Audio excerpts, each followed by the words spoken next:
I'm going to hold your hand while I say this. This is going to be a very touchy topic for some people, and others will understand exactly where I'm coming from. If you're a parent or if you are a teacher, this episode is for you. Let's get into it.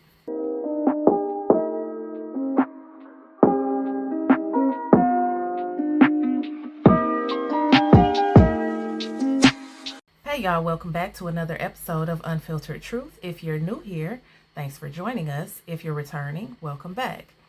As many of you know, I have been teaching for a very long time, about 25 years now, and the bulk of that time has been spent teaching high school, some years middle school, and I've done a couple years, maybe 3 or so, 2 or 3 of elementary school.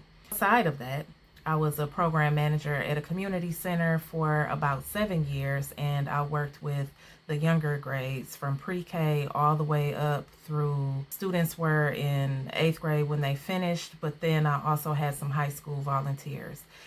I also taught dance for about 10 years, and I taught kids from all ages, including adults. So I'm giving you that little background so you understand that I have years and years of experience with this topic that I'm talking about. In addition, I'm also a parent.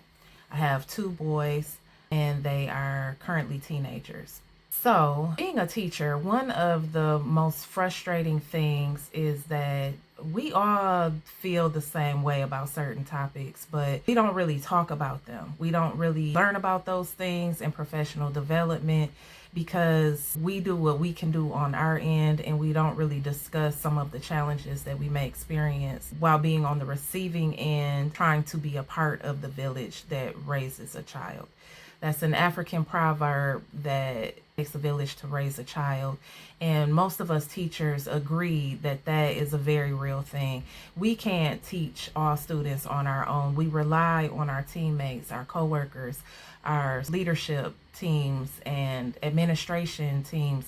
Everybody has to do their part. Everybody's got to carry the ball. And if you drop the ball, it creates a burden for everyone else. A lot of times what's left out of that loop is the parent piece. We understand and we have a lot of empathy and understanding. I said understand already, but we understand where parents are coming from because most of us are also parents. But in addition to that, we have a lot of empathy and compassion for the variety of households that we service. All parents are not the same. All parents don't have the same resources and support systems and things like that. So we readily understand that, and we are prepared to deal with whatever challenges may arise from one student to the next, and we treat each of them as individuals. Most of us do. I can't speak for every teacher on the planet, but I can speak for the majority of teachers that I know and have worked with over the past 25 years, including myself. So one of the things that can be very frustrating is when a student is getting off track, and we do the things that we can do to the best of our ability on our end. I'm talking about we pull out all the stops. We do all the things. We give warnings. We give correction. We give redirection. We give gentle approaches. We give firm, tough love. We make phone calls home. We write minor incident referrals. We write major incident referrals if it's warranted. We do everything that we can, usually trying to use some form of restorative practices where we can maintain a positive rapport with the student. We can have a positive impact on their decision making as they move forward on their academic journey. The bulk of us are not out to get anybody's child. Honestly, we don't have time for that. We have way too many students that we're in charge of to be targeting anybody's one child because they get on our nerves from day to day. To be honest, I always say to my students when they ask me if I have a favorite class, I never have a favorite class because everybody has good days, everybody has bad days. And when people have bad days, I don't hold grudges. It just was a day. It was a rough time for whatever reason. Maybe they didn't feel good. Maybe they didn't understand the material. Maybe they were having some other issues going on in their peer circle or whatever. I try to find out what's going on with them so that I can support them. But if that student is shutting down, not letting me in, then I can only do so much. So maybe it's a rough day for them, which then creates a rough day for me. And it's a day, whether it's good or whether it's bad, because at the end of all days, we have to get up and do it all over again. That's just what it is. So after being a seasoned teacher for quite a while, I've learned to detach from my emotions at any given moment. And I really mean moment to moment. Something could be happening right then in that second that's really driving me up the wall. But instead of lashing out, I will teach my students to allow me a moment to pause so that I can take a deep breath, so that I can make sure I'm not overstimulated and reacting out of emotion, so I can make sure that I maintain my professional decorum and integrity. So that being said, everybody makes mistakes, teachers included. And when I make mistakes with my students, I make sure that I take accountability. I tell them straight up, you know what, I shouldn't have done that, or I should do this different, or let's readjust this so that everybody can win. It could be something small, maybe tweaking an assignment, or it could be something a little bit major, depending on what it could be. And I do have to admit that now that I have been in the game for quite a while, I make less mistakes now than I did in the past. In the beginning, sometimes it's hard to make sure that you say everything the way that you should say it. Now I always pray before I speak, and part of my prayer is always to make sure that the words that I'm saying are landing on people's ears and hearts in a way that makes them feel seen and understood and supported. So it is never my goal to damage or attack anyone. Most of us have hundreds of students on our roster from year to year. We do not have the time nor the energy to pinpoint a student and then target them and decide that we're going to blame them for everything that goes wrong in our day, or go out of our way to give them harsh consequences and disciplinary measures because we just don't like them for whatever reason. Why am I saying this? Because there are some parents, when we make phone calls, that seem to think that that's the case. There are some parents that seem can't win. One minute they're saying, I wish you would have called me sooner. In the next breath, literally within the same conversation, they're saying you're always calling about something petty. So it's like, what are you supposed to do? If I notice that one of my students getting off track a little bit, I may try to deal with that within my own classroom first. Chances are I will. Most of the time, the older the student, the more I'm going to try to deal with that student directly. And the reason for that is because at the end of the day, they have to learn how to care enough about themselves, about where they're headed, in order to make sound decisions that are going to lead them on the path of success, whatever that may look like for them. So regardless of the subject matter, if you're not willing to be responsible and take accountability for your shortcomings, just even as an adult in daily life, then you're gonna end up bumping into the wrong authority figure, or you're gonna end up making more and more mistakes. And then as a result of that, you start suffering some harsh consequences, because adults are not allowed very much leeway when it comes to breaking laws, for example. So when you have a student that's refusing to follow rules, if you have a student that's constantly sleeping instead of being on their job, when they become an adult, if they aren't guided in the proper direction, then they will continue doing those same behaviors.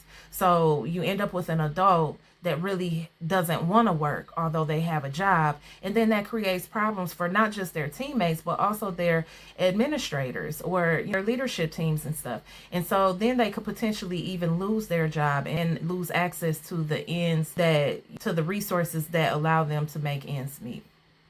So in a nutshell, what I'm saying is that most of us teachers work together to try to teach students to take accountability for their own behaviors. And we do a lot of things Most of us do a lot of things before we call home and involve the parent. And it's not in an attempt to bypass the parent or because we're making assumptions about what the parent does or does not care about, what they will or won't do. It has nothing to do with that. The majority of time, like I said, it has something to do with us trying to instill core values within the child so they can make decisions for themselves. I always tell my students, I can't jump inside your body and make you do the work, nor can I jump inside your heart space or your mind to make you care about where you end up in life. And the unfortunate truth is that a lot of times as teachers, we care a lot more about the students' academic progress than they do. So they may or may not be a well invested student. And regardless of what it is, we have to teach them all. If they are a high achieving student, then we have to raise the bar and meet them where they are. If they have some challenges, whether that be behaviorally, emotionally, psychologically, health related challenges, whatever those challenges may be, social emotional challenges, whatever those things may be, we have to meet them where they are so that we can bring them up to where they need to go, whatever that might look like. Whether that means making accommodations with our lesson plans, maybe that means giving them a certain seating arrangement so that they will be able to see, hear, and focus without distraction or as much limited distraction as we can manage within the room. We are responsible for maintaining the learning environment that's not just dealing with that one child, but it's also managing the behaviors of everyone around them so that we make sure that every single student in there has the ultimate advantage of being successful. That means feeling safe, feeling secure, feeling supported, feeling like they are able to succeed because the material is manageable for their grade level or for their ability level. And then this is where those accommodations come in. If you're giving a test that's an auditory exam where students need to be able to hear, if you have students that have hearing disabilities in the room, then you need to have accommodations for that. Some students don't have the same reading level. So if you have a written test where they have to read long narratives and then respond to those questions, you have to have some kind of audio measure intact so that they can hear the words being read out loud to them in case they don't understand all of the words that are on the page. We do a lot of things to make sure that every student is successful. I'm saying all that to get to the point where we talk about accountability. Teachers are always held to accountability. We have observations, sometimes unannounced, where the principal will come into our classroom when we're not expecting it and they'll observe us teaching and then they will give us feedback. Some of it is critical, and then they never give you anything perfect because nobody is perfect. That's the understanding. Nobody gets a perfect score because the understanding is no person is perfect because we're all human beings at the end of the day. There's always something that we can improve on. There's always something we can do better. So when we are teachers and we take it seriously, many of us at the end of the year over the summer, parents probably would not know this. We really do take that information in and we reflect and we tweak our things that we do for the next coming year. And we really try to be better than we were the year before. Like I said, I can't speak for all teachers because there are definitely those that don't really do that. And that's no shade to them. That's just where they are in their professional journey. But a lot of us that have been around for a while, that's what we do. And that's how we maintain professional growth and development. So we take those things seriously. If we get called out about something, we have to take accountability. And when we are dealing with our classroom, in order to maintain a positive climate within the room, a positive community for learning, we also have to take accountability with our students sometimes. And that is a very humbling experience. So you learn to not attach to your pride and your ego, but instead be in a place of facts over feelings, detached from your emotions. You can feel what you feel for a person, but you can't get in your feelings, pride, and ego and dig your heels in saying that you're right about everything. Sometimes we do make mistakes. Sometimes we overlook paper that was up under the stack that was in with the wrong class period, and so now this student has a missing assignment in the grade book, but really they did do the work. So when they're telling you that they did the work, instead of going back and forth and saying no you didn't, sometimes we have to say, hold on for a second, let me just double check or triple check or quadruple check. Let me check my work bag. Let me check the paper where I was checking the papers at home. Let me check my files. Let me check my books. Whatever the case may be, sometimes we have to turn the room upside down to make sure that the student didn't do the work before we put that 0 in. Now, all of that being said, there comes a time where we may need to call home.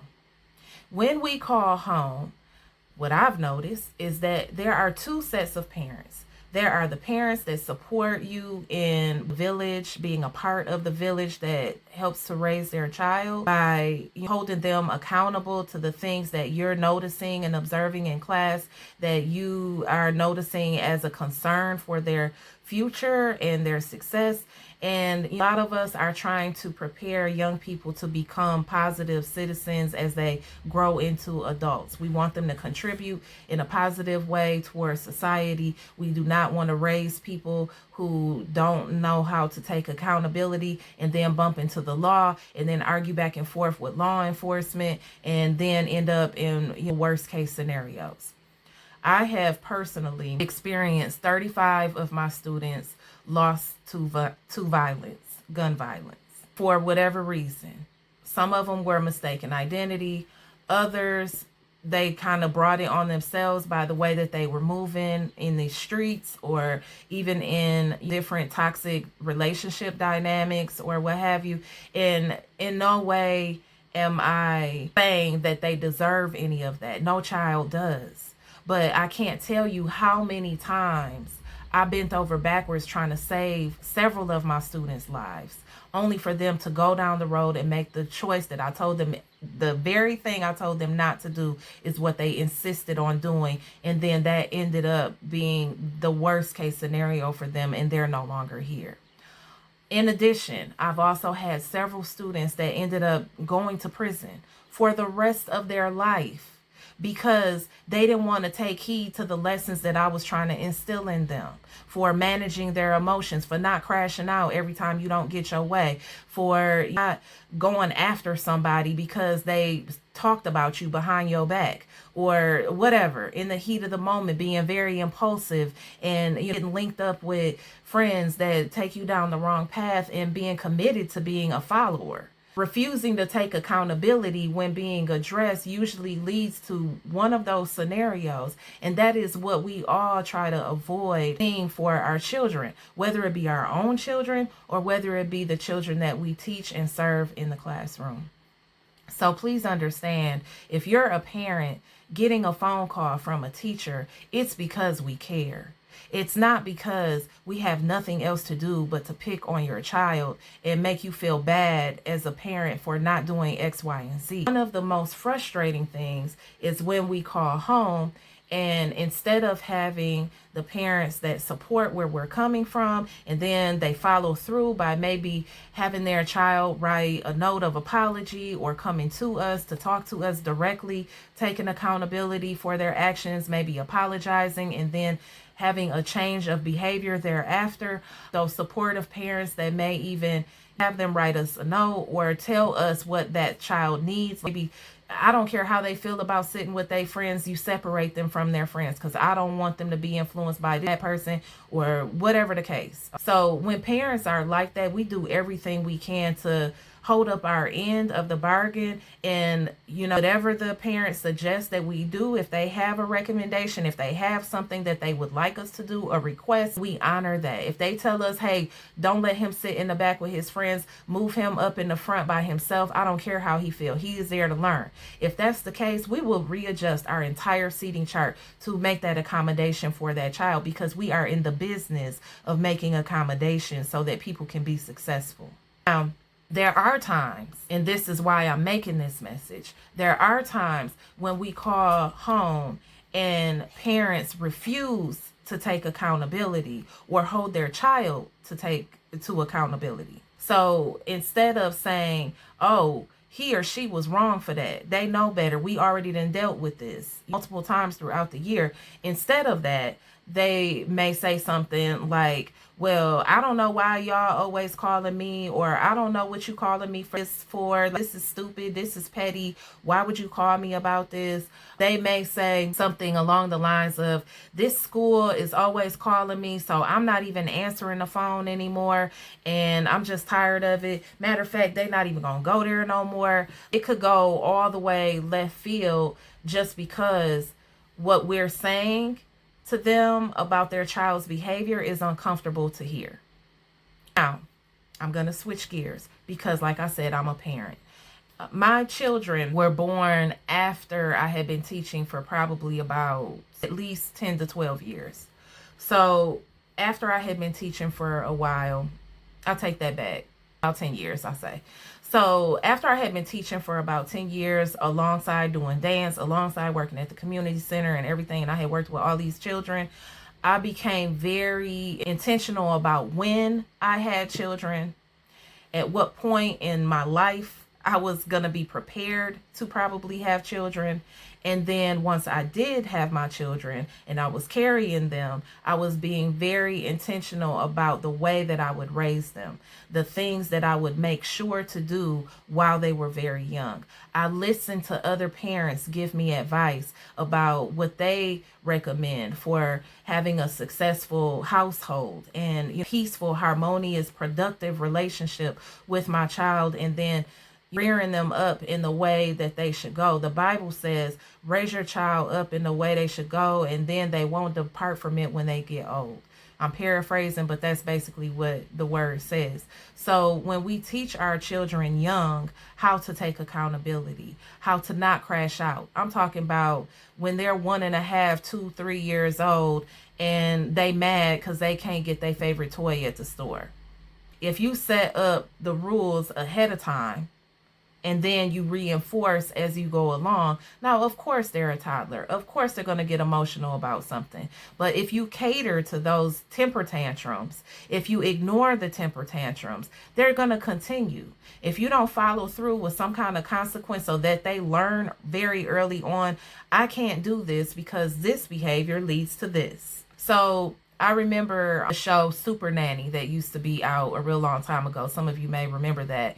And she had a rule of 1 minute per year of age for a timeout. That was a strategy that I used with my own children. And I found that coupling that with some other things that I learned from my friends who were parents, one of my friends gave me the best advice, saying, make sure that you teach them everything that you want them to have within them for their character before they reach the age of 5. Because once they hit 7 years old, it's already set in. It's already pretty much locked in. And they're just going to be harder to redirect. It'll be much more of a challenge to undo some of those behaviors that are not pleasant. And they could potentially just get worse and worse as they get older and bigger and stronger. So if you allow your child to get away with hitting you in the arm or hitting you in the face because they're only 1 year old and you think it's cute, by the time they're 3 and 4, they're still doing that. Now it's ugly. Now nobody wants to babysit. Then they get older and older. If they start going to school, they're 6, 7, 8 years old. They're hitting the other kids because they frustrated. They hitting the teacher. Now you got teachers calling you about that, and you don't want to hear that. Or maybe they're getting suspended. If they get older than that, they're teenagers, like the kids that I work with, they start hitting other kids. Now you have a problem where they're getting kicked out of school. And maybe you don't want them to be kicked out of school. So again, this goes back to what I was saying before. Nobody's going out their way to tattle on your child because we don't have nothing else to do outside of work. If they hit somebody, if they do something that they're not supposed to do, if they do some type of bullying activity or antagonizing people, now it's kind of a cool thing to try to rage bait people or whatever. If they're doing anything like that, then we're definitely going to let you know, because those type of behaviors can cause other people to crash out, which would then put them in harm's way, or they could potentially do that to the wrong person who is above them, lose their job or go to jail or worst case scenario, they're not even here with us anymore. So anyways, going back to parenting my children, I'm just speaking for myself. These were the things that worked. I taught them to read very early. I did that Your Baby Can Read program, taught them to read while they were infants on up into toddler years. By the time they were 3 and 4 years old, they were reading books. Now that they're high school age, they're well above their grade level. So in 7th grade, they were reading at 10th and 11th grade levels, because that's what we worked on, and that's what I focused on very intentionally while they were young. Because I didn't allow them to have temper tantrums and meltdowns and, avoid taking responsibility and accountability for their actions, they're very respectful. They're very easy to manage. They make their own goals, and then they follow through on those goals. And when they don't meet the goals, they make adjustments so that they can polish their performance. My oldest son had a baseball game a little while back, and I just so happened to record him while he was batting. And I wasn't expecting to get anything. I didn't know what I was going to get. I was just recording because that's my baby, and that's what parents do, right? So after he batted a few times and he had missed hitting the ball, I was like, oh, dang. Sometimes you see your kid kind of feel a little down when they lose a game. I didn't want to rub it in by sending him this video or whatever. So I just I put delete on my phone, so it went into my trash bin. So we get into the car, and first thing he says to me, did you record me batting when I missed? And I said, yes. He says, can you send those to me so that I can review that and see where I'm messing up? I need to fix that. To me, that was a beautiful moment, because when he was coming up, when he was younger, that was exactly the things that I was trying to teach him.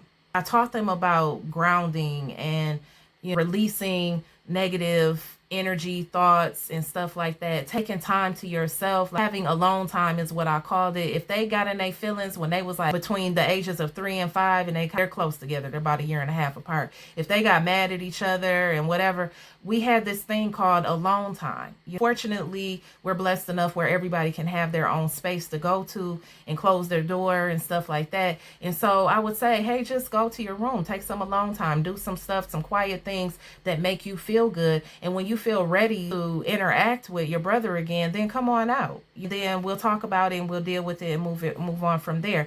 There were some times where it would go up, and it was so funny. They'd be like 3 years old and writing on the whiteboard, because they learned how to read and write very early. So they're 3 years old and saying, no, my youngest son, no Tino time. It's alone time from 1:30 to 6:30 p.m. Now my youngest son, he's way more strict than my oldest one. My oldest one, he would go up there and just close the door and put a note on the door. Everybody can enter except for Teo until 1:20 p.m. or something like that. He usually give himself like 20 minutes or whatever. The point is teaching them very early on those coping strategies. What to do when they feel overstimulated. What to do when they feel emotionally triggered or angry or whatever the case. Instead of lashing out, instead of putting your hands on somebody, instead of yelling at somebody and talking to them real reckless, or instead of going behind their back and creating a whole messy scenario that has other people coming for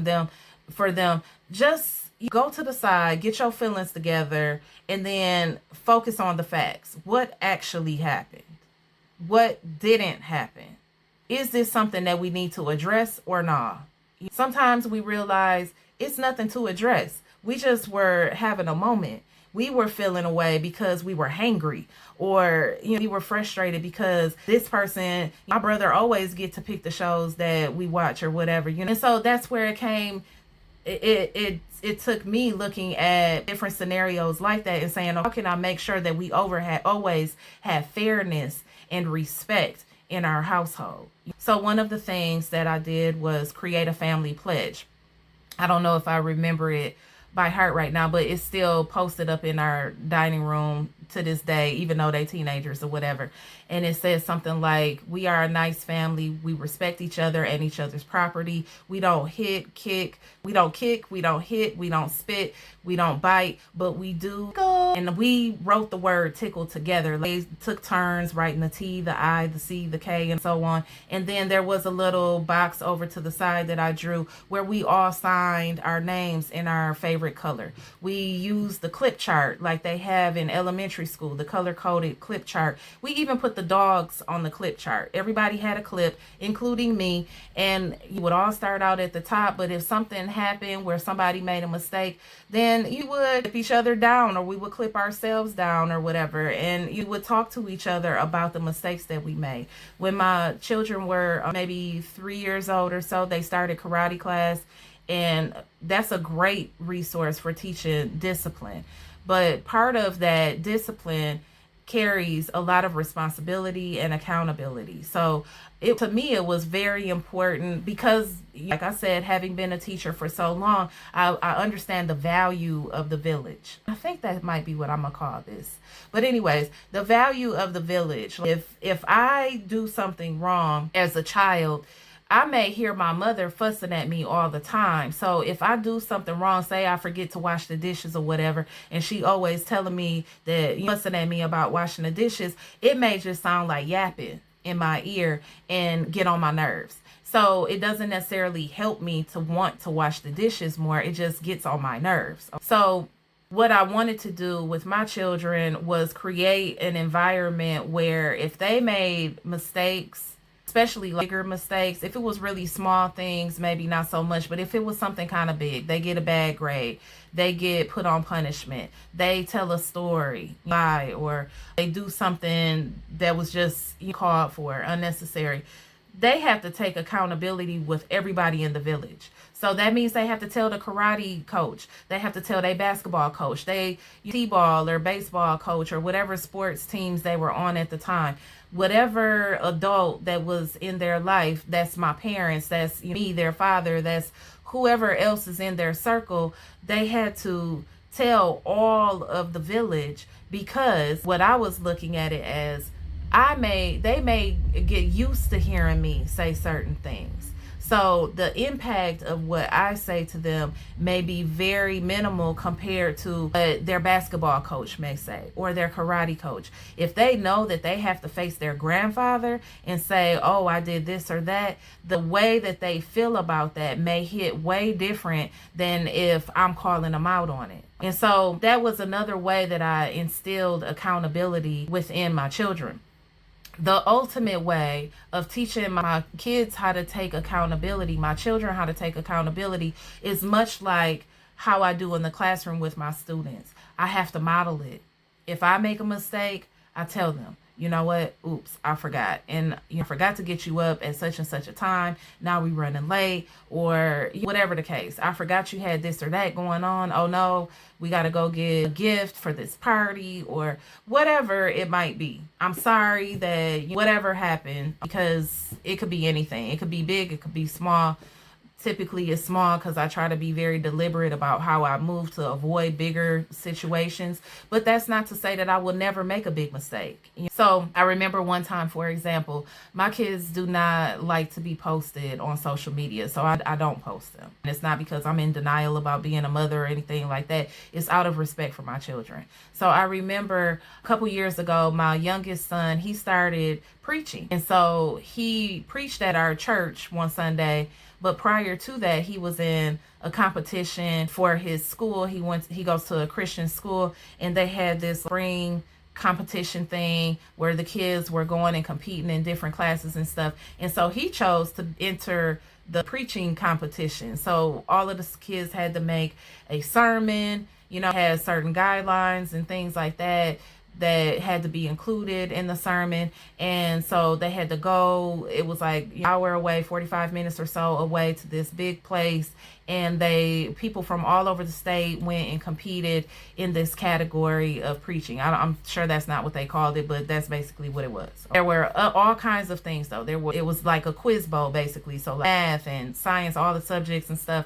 But then also they had these other areas, like Bible class, which would be the preaching stuff, or maybe just learning scriptures. Anyways, he did really well at the event.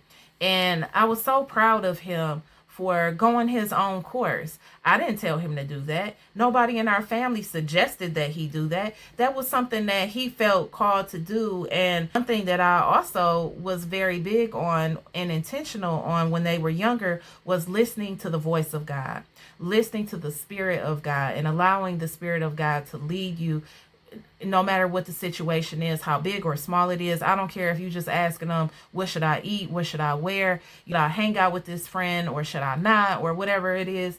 What subject should I study more of, or whatever. So, learning how to do that at a very young age was very important to me. So this was another one of those proud mom moments where his character really shined through. You felt really called and led to enter this preaching competition. So he did, and my mom was able to go. I wasn't able to go because I had to work during the day, obviously, and she sent me the video of it, and we were all proud. So we sent it to different family members and things like that, and my mom had posted it on her page, and she asked me, was it okay to post it on her page? And I was like, yeah, because I was proud. And I'm thinking, my mom don't really have a whole lot of Facebook friends, and the people that are her Facebook friends are people that's like our family and stuff like, or go to our church and stuff like that. So my mom had posted it on her Facebook page because I told her it was okay to go ahead and do that. And I did not ask my youngest son for permission first. At this time, he was probably, I don't know, probably 11 years old or so, because this was a couple years back. So anyways, my son found out that it was posted on Facebook, and he was mad at me because I didn't ask him first. And so what could I do except take accountability in that moment? Oh my goodness, Teo, I'm so sorry that I didn't ask you first. I don't even post pictures of you on my page. I didn't post it on my page, but I did tell Granny that she could post it on hers. I'm so sorry, and that was disrespectful to you. Even though I'm the adult, even though he was very much a minor, he was only 11 at the time. Now he's 13. He'll be 14 soon. Even though he was so young, it didn't matter. That was his preference. And so it was important to me as his mother to let him know that I did not intend to disrespect him or hurt his feelings or just dismiss what he asked me to never do, those pictures of him and things like that or whatever. Or when he was younger, when they were both younger, just like any other parent, they so adorable. You want everybody to see how cute they are and stuff like that. Or you just like, oh, my baby, da, da, da. You want to take pictures, you want to take videos, and you want to, it's just a feel-good moment. You're not thinking nothing about it. It's their birthday, it's whatever. And they look so cute in their Halloween costume and all the things. Well, then as they started getting older, they started having more of a demeanor like I do. I'm pretty private. I don't post stuff that I'm doing in my social life, in my personal life. I don't post a lot of things. It's my day-to-day movement and stuff like that. I don't check in when I go to places and stuff. Matter of fact, I remember having a conversation with a friend about not preferring that friend to not post me or tag me and stuff when we go out. Not that I'm trying to hide anything, but just no thanks. I'm not interested in that. The whole world don't need to know that I went to this concert with you. Or the whole world don't need to know that we went to this nice restaurant and this is what my food looked like or whatever. If you want to do that on your own page with other friends, hey, that's cool. That's your business. Just don't include me in that, please. So I had a conversation like that with my friend before. So once my son started telling me your preference to not be posted, I couldn't do nothing but respect that and move accordingly. So clearly, by the time, fast forward, this event took place, and then I gave my mom permission without asking my son, you felt horrible, right? So taking accountability to my own children, it's the modeling. It's showing them what that looks like. It's showing them that no matter how far along you get in life, how up you get in age, no matter the relationship dynamics, no matter if I'm the parent, you're the child, I'm the teacher, you're the student, it doesn't matter. If I'm the boss, you're the employee, it doesn't matter. If I mess up, I need to take accountability to the person that I messed up with. Not behind their back, not in a casual, I'm just going to start, boom, acting like nothing happened and just sweep it under the rug and carry on, and hopefully they forget about it in the future and we just gonna act as if nothing occurred. Not that. If I'm talking about full on, yeah, out on the table, that's what my mom used to always say. Put all the cards out on the table and then we'll see what we dealing with, and then we can deal with it from there. We can't move on until we deal with what we got here on the table, but put it all out there. So when I was younger, when I was a child, my mom taught me this. So this is a generational thing. I remember when I was younger and I would get in trouble, I would hate it because I'm in the hot seat, and that's literally what she called it. You're in the hot seat. So my mom would be there, my dad would be there. Sometimes my auntie would get involved in different things like that. And so if I messed up, it's like the whole family knew what I did. And so they all had different versions of dealing with me regarding that thing. Some people were like my soft spot. I could talk to them and just, they would try to get more into, well, why were you feeling that way? Or why were you try to understand and help me to see my behavior from a different perspective in a soft way. My mom was like laying down the hammer and the law, and all the consequences is right there. I'm grounded, I'm this or that. And it was never like you on punishment for a week. You're on punishment for 1 day per the age, or it was never that. It was like, you're on punishment until I see different. And so her treating me that way when I was young caused me to become that type of parent as well. Caused me to then become that type of teacher as well. My mom is also, it's probably important to say, my mom and my dad are both retired school teachers. So the way that they did their classroom, I used to witness that. I would see and hear them talking about their frustrations and things that they would do to hold students accountable and to issue appropriate consequences and things, and dealing and interacting with parents and stuff like that, even their different bosses and whatever. And so as I became a teacher myself and started going down that career path myself, I started using some of those tools and taking their advice. Everybody in my family was pretty much an educator. So I remember my grandmother telling me, don't even smile until after Christmas. And she was telling me that because when I started teaching, I was very young and my students were only like 5 years younger than me. So she was telling me how to set the tone or structure. And then from there, after Christmas, you can once they already know what it is, you can kind of loosen up a little bit and different things like that. I don't put that much thought into it. I'm not going to smile. It's just very matter of fact. This is what we're doing. This is the expectation. If you don't follow through, this is what's going to happen. And then consistently following through on what I said I was going to do. Okay. Now, if I drop the ball, then I'm allowing them to get away with something and think that it's okay, which is then going to eventually set them up for failure. The whole point of all of this is that accountability starts at home. It's reinforced in the classroom. And it needs to begin with our children. When we teach our children how to take accountability, then when they get older and they become teenagers, they understand that rules and guidelines are in place, parameters are in place to protect them, to keep them with solid character so that they can be well respected as they become adults. When they're adults, if they have already practiced taking accountability as they were young, then they're not afraid to take accountability in their personal relationships, their romantic relationships, their friendships, their jobs, their families, whatever the dynamic may be. They're not afraid to say, hey, you know what? I messed up and I shouldn't have done that. The best apology is changed behavior. So rather than just saying empty apologies, keep doing the same thing over and over again, that's not really what accountability looks like. Accountability looks like, oh my goodness, remorse. Oh, I feel horrible that I did that to you, because you can put yourself in the other person's shoes and understand how your actions impacted them, how that made them feel when you did this and that. You're causing harm to them in some way or another. Okay. In the situation with my youngest son, I caused harm in that dynamic with him because he felt disrespected. It don't matter whether I think it was a big deal or not to let my mother post him on her page. What matters is how he felt about that. So moving forward, when he ended up preaching a couple years later at our church, or maybe it was the following year, I don't know, it was after that, but he preached at our church then it was recorded because we have a YouTube page on our church. Our new church has a YouTube page, and so he was preaching there.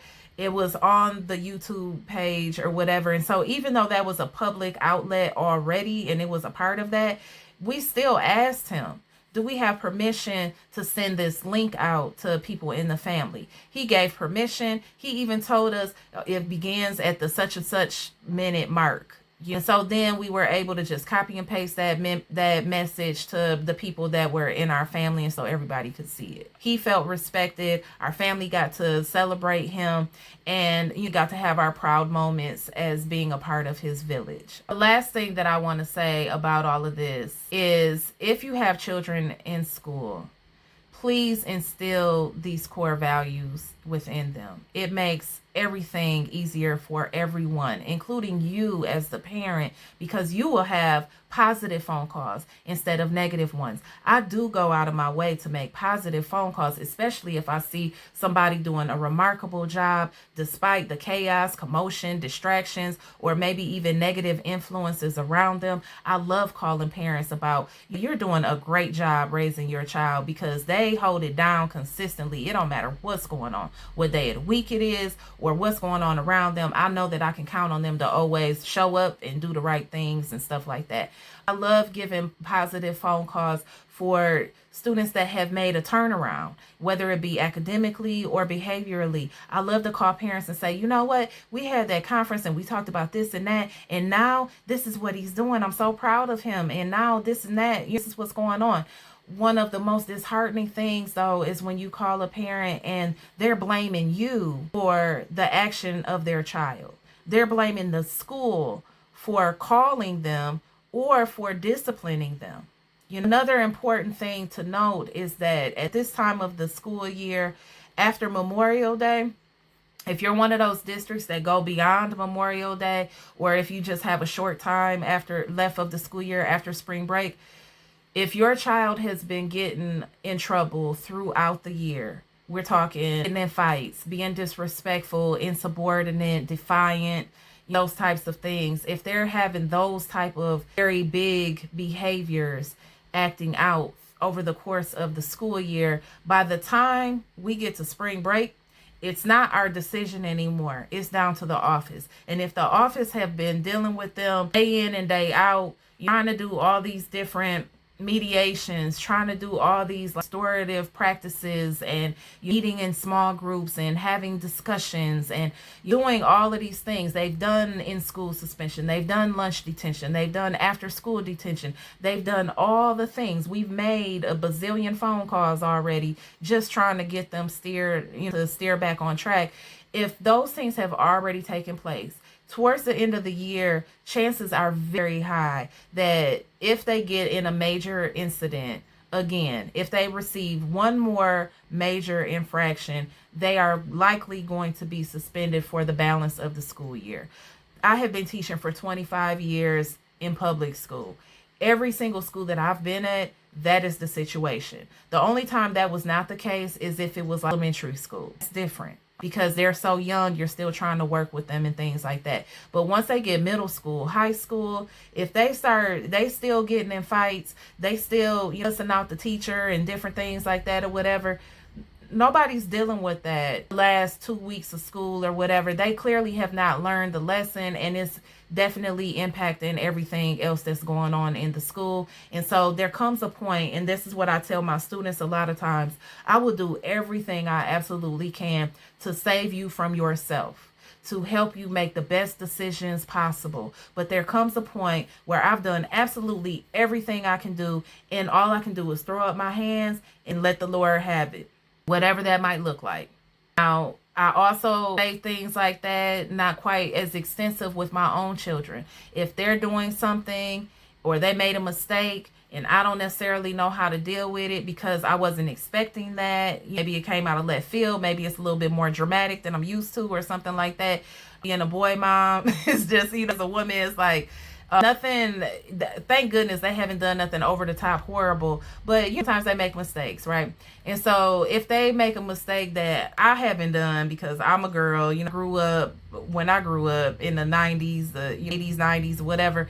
stuff was different, technology was different, things like that. I may need to go to God and ask him, what should I do? I started telling them that when they were like toddlers. If I didn't know what to do for a consequence, I would say, hey, let me go talk to God right quick. Give me like 5 minutes. I'm going to go sit outside and just listen to God. And then I'll come back and let you know what your consequence is. And one thing I can say is God has never steered me in the wrong direction when it comes to raising my kids. I never try to do it in my own strength. I never try to do it, got all the answers and stuff like that. And I do the same thing when I'm teaching. So for my teachers out there, surrender. I don't know, hey, I can't tell you what to believe. But if you do have a relationship with God, really maintain that relationship with God. I'm not talking about just checking off boxes of religion. Hey, I showed up. Hey, I did this. Hey, I took communion. I'm talking about really have that relationship with God and allow him to lead your every waking decision. When you feel overwhelmed, when you feel like you about to pop off at any moment, before you say anything, just stop, pause, breathe, count to 10, maybe 1, 2, 3 times, and then pray, Lord, show me what to do in this moment. If you see that you had this fun lesson plan and you're prepared, but then they come in, they on 10 already, you got to deal with behaviors for the first 15 minutes, maybe stop, pause, and pray and say, Lord, what should I do with this class? Because I don't feel this lesson plan is going to work, nor do I feel they deserve this award or whatever. So you pray in that moment and ask him, what should you do? How should you adjust? Even with your seating charts, help me to create this seating chart. I'm looking at a person, I'm seeing that this is not a good seat for them. Instead of me, boom, saying something to them right away, I look at them, I look around the room, I scan the room, and I pray. And I say, Lord, show me where I need to sit this child so they can be the most successful and feel the most supported in my room. Anyways, as a parent, as a teacher, lean on the Lord. He will never steer you wrong when it comes to raising your children. He says, spare the rod, spoil the child. If you don't discipline them, he says a little harsher than that. That means that you hate them. But if you do discipline them, that means that you love them. And if you were to paraphrase it, it just means that if you're not willing to do the hard thing and you even sacrifice yourself, you put them on punishment, you also have to be on punishment to a certain degree. You can't let them be on their tablets and phones and different things like that because they don't deserve that privilege. Well, then you have to figure out something different for them to do. Even if that means you're telling them to clean up something and you kind of have to maybe even have your foot on their neck a little bit to make sure that they get it done up to the standard that you have set for them. Okay, that's uncomfortable. Maybe you want to just lay across the bed like somebody mama and watch TV. That's what I like to do sometimes. TV, but I stream, for things like that. So maybe you just want to do that. You just want to have some chill time. I like to do puzzles, or maybe I just want to do my puzzle. But I can't do the things that I want to do if I have to actively discipline my child. Sometimes I got to put that stuff on the back burner so that I can focus on this. You can't go to the birthday party no more. And I had planned on doing this while you were at the birthday party. Now you can't go to the birthday party, and I may have to readjust my plans too. So sometimes you have to do that. Sometimes you got to sacrifice. Sometimes you got to compromise. Sometimes it's your fault and you have to take accountability. Sometimes you have to tell them, you know what? I've been letting you get away with this for too long, and that's my fault.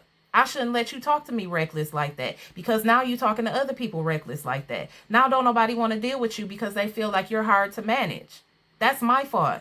I let you go too far with those temper tantrums when you was young because I thought it was cute. It's not cute. We need to nip that because you're going to end up going to jail if we don't. So sometimes it might look like a little tough love and you don't want to do that because it hurts your feelings. You can't be in your feelings, though, with certain things. Sometimes it's just facts over feelings, like I said at the beginning. So this is another one of those episodes, y'all. I was not planning on it being this long, but I hope it helped somebody out there. This channel is Unfiltered Truth, and I'm going to always do that. I'm going to say the things that might be uncomfortable to say, that other people have been thinking, have been saying in quiet, closed rooms, but need to be said out loud so that we can actually heal and grow as a collective. On that note, I hope you have a wonderful day, night, evening, whenever it is that you're watching this, and I'll see you next time.